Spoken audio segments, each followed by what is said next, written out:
Hey everyone, welcome back to Essie's Diary. For those of you who don't know, my name is esihlemkosana and welcome back to the channel. For those of you who are new to my channel, please do hit that subscribe button. Don't forget to put on your post notifications so you can be alerted every time I post a video. And yeah, welcome to Essie's Diary, guys. On today's episode, guys, I'm going to be sharing with y'all my lowest and my highest paycheck as an actor. This is obviously for people who are curious about acting and those who wish to go into the acting industry. So if you are that person, then this video is definitely for you. So before we start, guys, I'm sharing this based on my opinion, based on my experience and what I think, and it may be different for every other actor. So yeah, this is just merely what I think, my experience, my opinion, and it's different for everybody basically. Sustainability as an actor. Being an actor, is it sustainable in South Africa? My answer to that is no. Reason being, because as an actor, guys, you don't get gigs as often as you assume or think you would, because there's obviously a variety of people out there. There's a lot of people out there who are trying to get into this industry, but there's not a lot of production companies, there's not a lot of movies or series that are being put out there. So demand is higher than supply basically in terms of acting. There's a lot of people but not a lot of work in the acting industry. We don't have enough films in South Africa, which is quite a struggle, which is quite deep actually, you know, and I don't want to get into that. But yeah, sustainability as an actor in South Africa, definitely not. You have to have other means of income, a lot of it. You either have to, you know, have a business, you can be an influencer, you can write a book, whatever it is, obviously that's, you know, related to the industry. You can be a writer, you can be a producer, a director, but you have to do something else other than just acting, because you can't make it financially as an actor. If you really want, you know, to be a millionaire or billionaire, whatever that is, you have to have something else going on for your life other than just acting, because that's it, it's not sustainable in South Africa. And I wish I had known this before I had studied at AFTA. For some people obviously it's great, but for me personally, from what I've experienced, I don't think acting in South Africa is sustainable. I think maybe in America, other countries, definitely people are very successful there, they make a lot of money, but here in, let's say, production companies don't want to pay. Budget all the time. So no, just acting on its own, making it in South Africa, it's a definite no. It's not sustainable just as an actor. So without just, you know, making this video long, because the point of this video is how much I've made, and I think you can make your conclusion and opinion based on how much I have made to see that it's not as sustainable as other careers, you know, within the industry. So my first acting career, guys, which was a TV ad, was in 2019, my last year at AFTA, and then I graduated in 2020 March. So yes, my last year was in 2019 basically, and during that year I was signed already to an extras agency. I had signed, I think, in 2018 or 2017, I'm not sure, but I was doing extras work, you know. So I went to this set and it was my first time obviously professionally. I hadn't been to a professional set during the years of my study at AFTA. So this was my first big gig, first time on set, and this was with the ad that I did. And in that ad I was supposed to be an extra, and I had makeup on. I remember it was a wedding ad type of thing, so I had already put on makeup, because as an extra nurse they don't really need much from you. You bring your own clothes, you can do your own makeup at times depending on obviously what the role is, and yeah, they don't really pay much attention to you, which is kind of like sad, but yeah, that's what I went through. I literally did my own makeup, I bought my own clothes, and when I got on set, the director or producer, I think, I'm not so sure, they looked at me, they were like, wow, you look very beautiful, actually, how about we make you a featured extra? And I was like, what? Which means, yeah, I'm gonna be getting paid more than your average extra. and obviously now I'm part of cast. If you're a featured extra, that means now you're going to be paid more, you're going to be on screen more. They literally made that decision right then and then. I was like, okay, I don't mind this. Will I be getting paid more? They were like, obviously yes, and it's something I'm going to discuss with my agent once I'm obviously done shooting. So yeah, that's literally how it happened. I just got on set, they looked at me, they're like, oh, we need you to be the featured extra, so you're gonna be more on screen. And I was supposed to act with this guy who was not necessarily the main, I think supporting a cast member. It meant that I would have more screen time, and that would mean obviously I need to get paid more money. So yeah, after that I discussed that with my agent, and my agent said I'm gonna get paid about 5,000 rand for that specific day, for that specific shoot.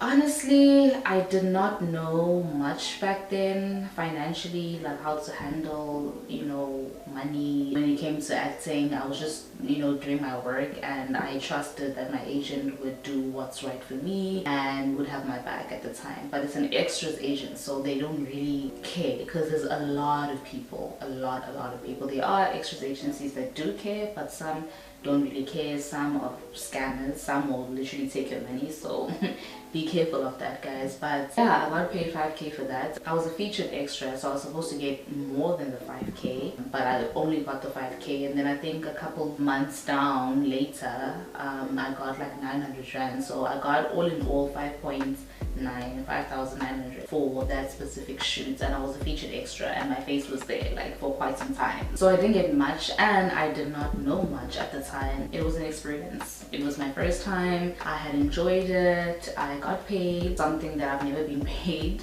before, so I was happy. I was happy getting paid doing what I love, which was acting. So yeah, that was my first paycheck, and it was my lowest at the time, because it was like 5,900 rand. That was my lowest, and it was a day rate, so that literally was about it. Then my highest paycheck has to be 72,000 rand, but that was literally over a period of, I think, about 4 to 5 months. If you really count it, it's not that much, because influencers, guys, make that money within just a post A1 or a YouTube video A1.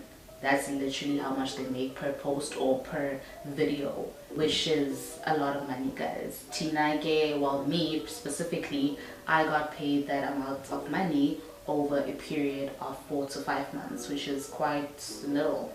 It's little. Yeah, Fumana per call, which is per day. And also, guys, it differentiates. So before I get into details, literally, there's a difference, you know, in ads, commercials, and then there's a difference in movies and in series, telenovelas as well. So it varies how much you get paid. The nice thing is with series, right, or a movie, you get paid on a monthly basis, sometimes weekly for other people, depends on the production company obviously, but you get paid monthly, and you get paid per call, you get paid per day. So per day or per call, when they call you in to come obviously act, go do your thing, you get paid per that day or per that call. So let's say, for example, a day rate can range from 2,000 rand to 5,000 rand.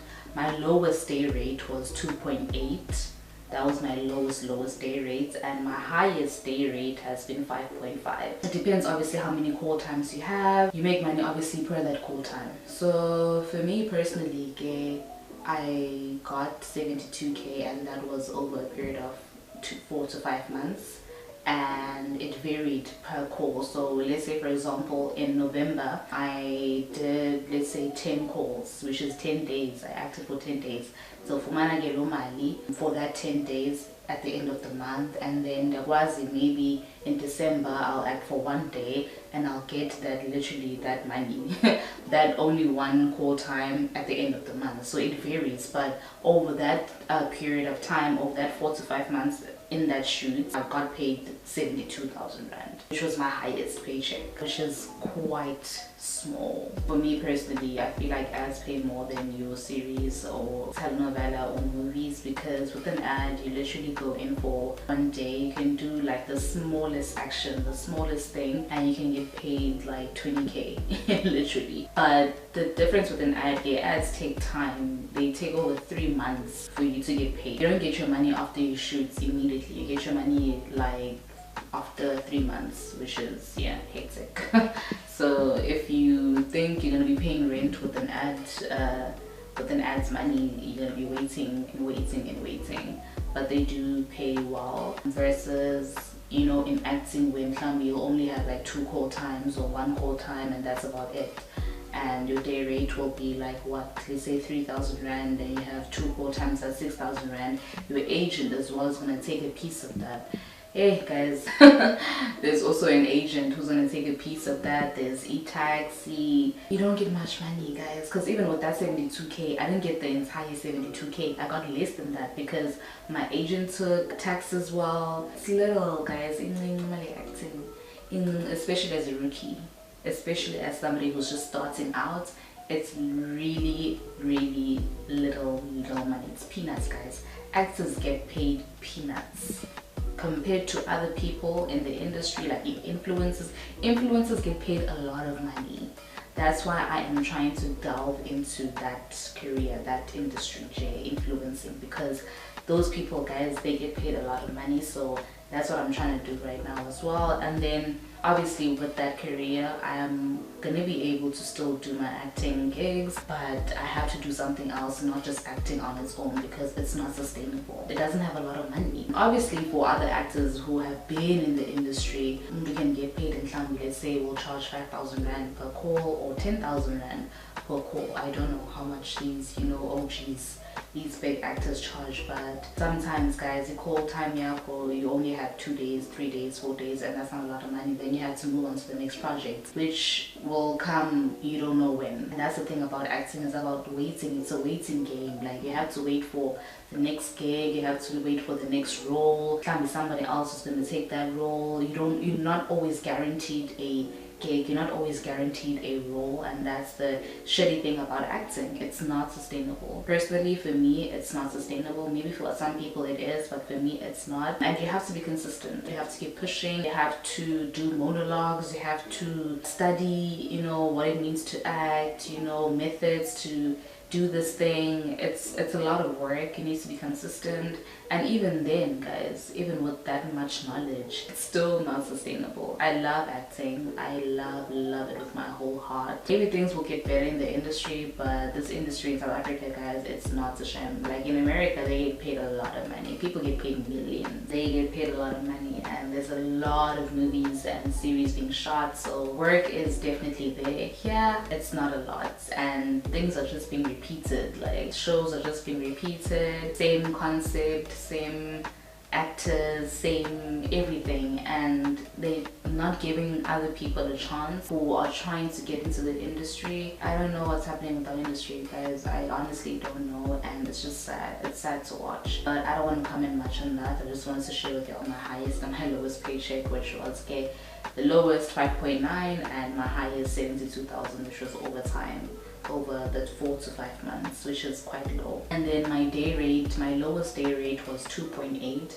and my highest day rate was 5.5. It varies, guys. There are production companies that really pay well, and there are production companies who just don't want to pay. And if you don't take the job, or if you're kalaza, they move on to the next person who's desperate. But yeah, like if you want to start acting and you don't have money for school, because school is quite expensive, you can sign up into, which is free, you can sign up into an extras agency, very free, and you might get called to be an extra for some movie or for some telenovela or for some ad, and you'll get paid, and you never know, it might be a big break. Sign up to an extra agency, get more experience, do some courses if you have the money. Obviously, once you have set yourself, set a pace, set something for yourself that you can see, okay, I can do this, I can act, I can, you know, I've been practicing, then you can definitely try and sign into an actors agency, a professional actors agency. And yeah, you never know where you might go. It's different for everybody, guys. It's different for everybody. Some people are coining it in the industry, in the acting industry, but it's people who have been there, who have been doing the work, and it's the same people all the time. So those are the people that are coining it. But for people who are starting out and who are trying to just, you know, fit in into the industry, we are not making that much money. Acting, guys, it's not making that much money. For me now, I have to find something else to make money so I can financially be where I want to be. Otherwise, with acting on its own, sustainability wise, no, and I cannot be where I want to be with an actor's salary. Anyway guys, I hope this was beneficial to you. I hope you took some notes down, do research, you know, find out other actors' stories. It might be different from me. This is not to demotivate you into going to the industry. Go into the industry. It might be different for you. My experience is not that great in terms of finding work. There's not a lot of work, I think, and even if there is, they just keep hiring the same people. They just keep casting the same people, and we're not going to move forward, guys. If production companies are just going to keep casting the same people, there are actors out there, great actors out there. I'm one of them. There's many of me, and we're just sitting at home trying to find that gig, trying to find that big break, but it's out of our hands. So that's why I say, now personally, if I had known, I wouldn't have studied acting. I would have done it, you know, I would have done a course on it, you know, I would have practiced on my own, but I would have studied something else to secure myself financially and then get on the side to what I'm passionate about. But what I'm passionate about is not paying me, and that's the sad truth about it. So yeah guys, it's not sustainable, and that's the shitty thing. But yeah, I hope this was beneficial to you. It might be different for you. If your experience is different, if you're an actor or if you know of one and they're doing great, then feel free to comment down below guys and give us some tips, you know, on what to do, where to go. I will share also some extras agencies if you guys need one or you're not aware of one. I'll share about 2 that I know that are good. I'm not going to share with you Windows NJ guys. I'll share with you 2 good extras agencies and about 5 maybe good professional actors agencies. Anyway guys, I hope you guys enjoyed this video. Please don't forget to like, share, subscribe, and I'll see you next time on Essie's Diary.